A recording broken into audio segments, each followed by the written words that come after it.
Hi guys! Welcome back sa ating YouTube channel. So for today's video mga marikoy, ay sasagutin natin itong dalawang katanungan ng ating subscriber na si Ma'am Madel Ann and si Madam Ann Lat. So eto na ang sabi ni Madam Ann. Ang sabi niya, approve na po ang payment settings ko pero bakit po unable to pay pa rin ang nakalagay. So ito maaaring nangyari na din sa akin kasi ito nung una-una pa lang ako nag-affiliate. So approve na siya pero wala pa rin siya dun sa app ko mismo.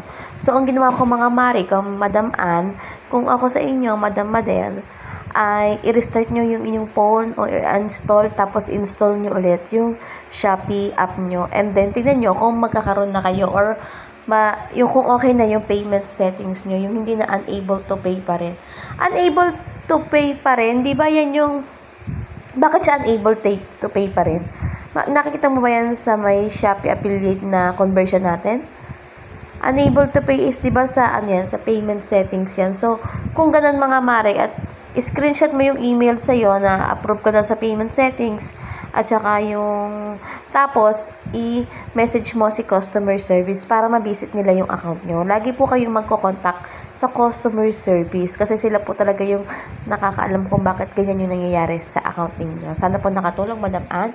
And para naman kay Madam Ann, ganun nga sa akin nga, na-approve pero unable to pay pa rin. Kaya tumigil muna ako kakapost kasi sila lang ang kumikita tapos yung ambassador hindi pa makuha yung kita. So, ganun din, same sila ng problem ni Madam. So, uninstall, then install. Tapos, check nyo ulit. Ngayon, kung hindi pa rin gumana, screenshot nyo yung mismong problem and then isend nyo sa customer service para ma-check nila yung account niyo.